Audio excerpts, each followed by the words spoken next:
Good morning, crafting friends. Cheryl Ann here today. It's Wednesday, October 16th, and I thought I'd do a little tutorial this morning on how I make and then use my fabric snippets, because they're a great way to use leftovers. This is my box of my little box of scraps. I have a huge one, but I went through it this morning and I pulled out some stuff. Oh, there's another piece of, I love that particular curtain. That was a curtain. So it's a great way to use up your scraps and your bits and bobs and your odds and ends. And I'll show you these that I've got done. And then I'm going to set up my little tripod and show you how I do these. Now, this is muslin that I got at Joann's, and it's 44 inches long. So it's, what's that, like 1.25 yards? Oh, and these, I save these. I'll show you what I do with them. There, put that one to the side. So yeah, these are 44 inches wide. So, you get a nice long piece that you can work with. So that's one of them. I've done 2 this morning. I did 2 last night, but my left thumb, oh my gosh, my arthritis today. I can hardly use it, and I've already taken 2 ibuprofen.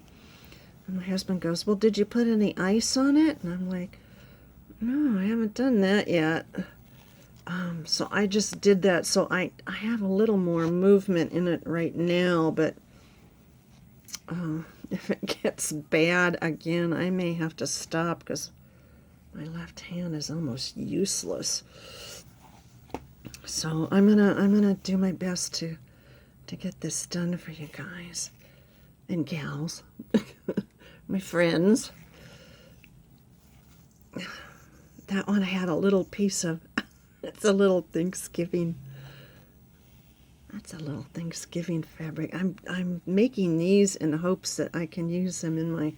I want to make another vintage journal. So every now and then I put one of the little handwriting fabric, and so that's one. And I've got 2 more that are done. So like you can tell here, I'm just using my scraps. Oops, I want to save that. Sorry about that. I sew these. I've been sewing these when I have a kind of a blank spot. Like, see, there's a little, that's a little blank spot. So that might be good to have one sticking out. Oh, and I just tear the muslin. I make a cut. There's one that I sewed in. Isn't that adorable? Won't that be cute sticking out of a book? I didn't want to throw it away. Okay, and one more that's done, and then we'll go over to the sewing machine. Oh, this fabric, when I pick up Miss Ellie this afternoon, we are going to the quilting shop, and I'm going to buy 1 yard of that. That's from Libby. My friend Libby, who sent me a whole box of delicious, yummy goodies. I like to use that, but I can't find it, so I don't know where it is. This hideous mess. So I'll show you my technique, and then you can adapt it and use yours. I don't use any glue on these. These are sewn. Like, that's a straight stitch. Oh, this one I just did. I had it on zigzag because there was a reason. I forget what it was now. Oh, yeah, this kind of burlap. And you can see I doubled back over it, but that'll hold it. And if I cut it like right there and have it sticking out over the edge of a page, that'll be really nice. Okay, so let's go over to the sewing machine. I'll do a little tour here. I like to get all my bits and bobs and odds and ends. I like to get them kind of in little piles here, I kind of sort them by color. Oops, that goes in here. This is my little box that I have all my lace in, and some of them are white.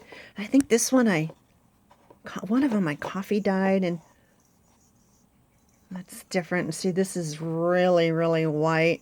And here's some with some gold. So I like to have that close by. And then I have a little bit of this. I haven't used that yet.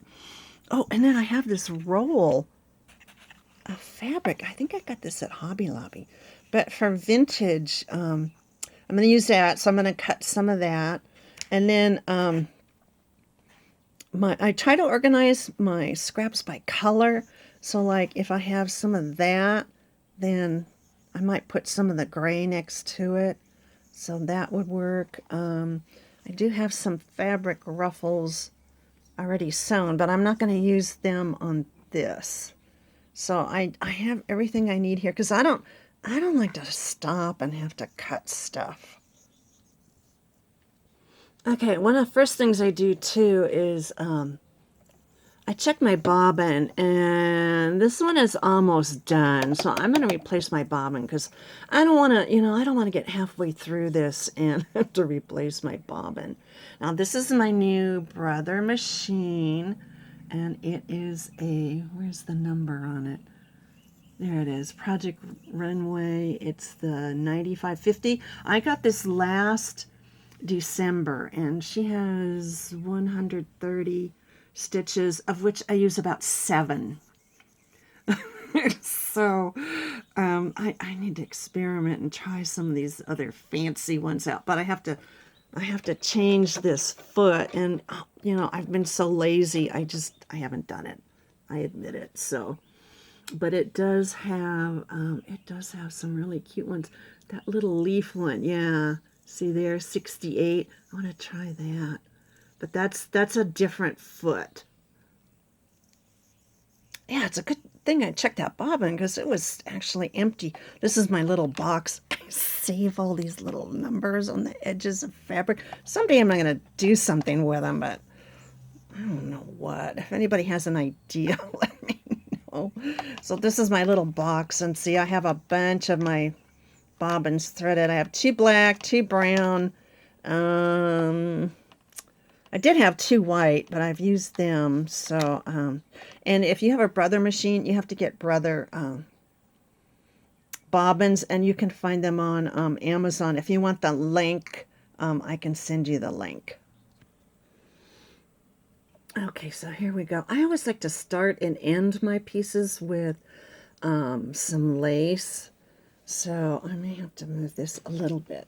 And like I said, I don't use glue.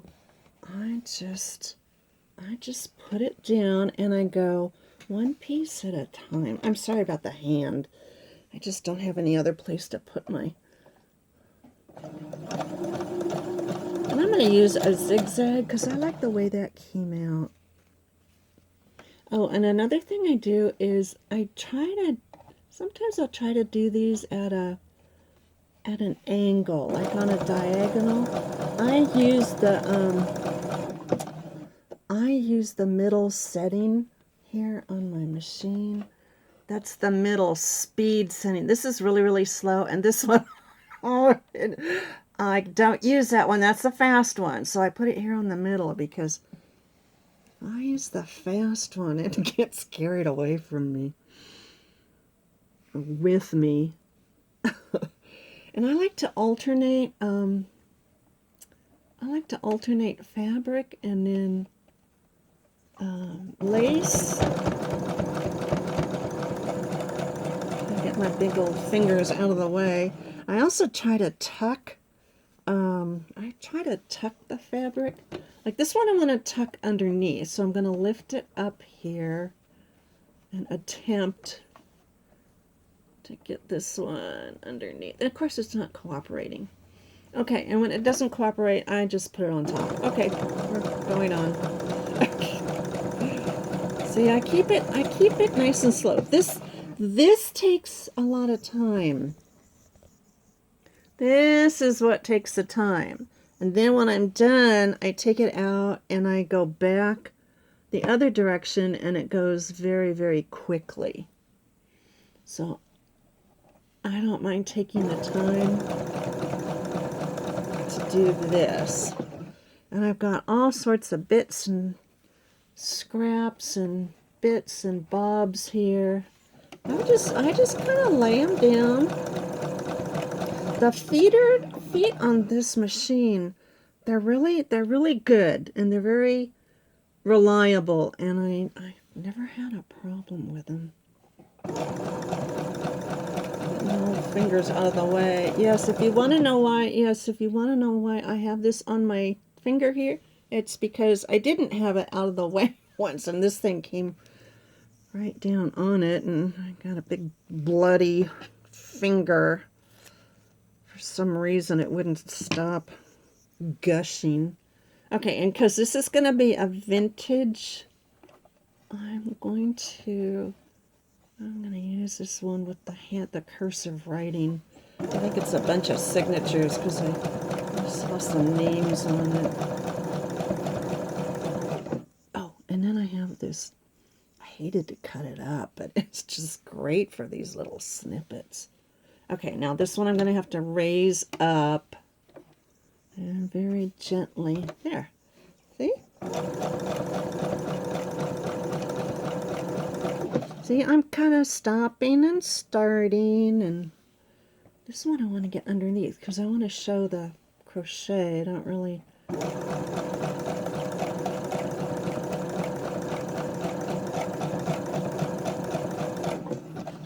And like I said, this fabric is 44 inches wide, so it's a pretty long strip.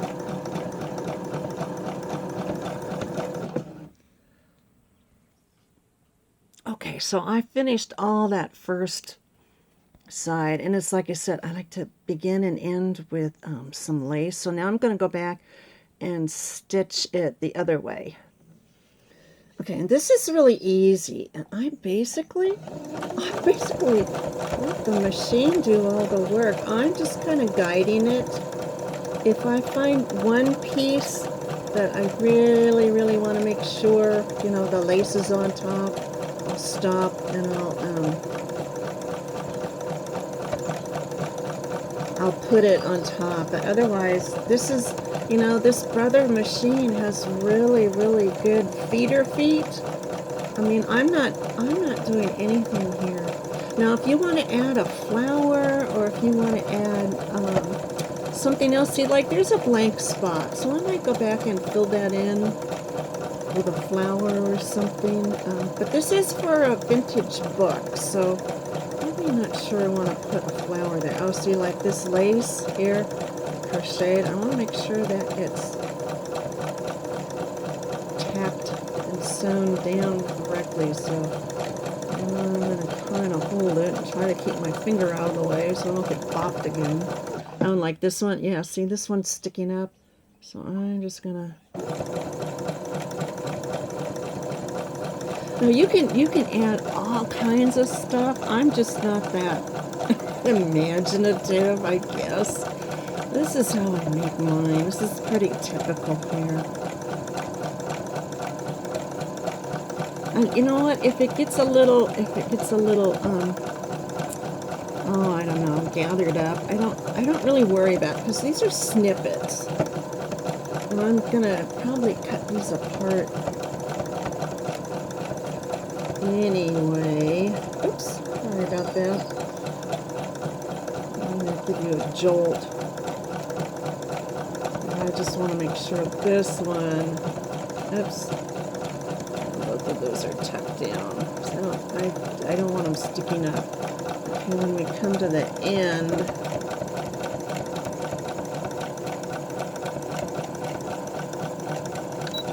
then I usually back stitch, and voila, I'm done.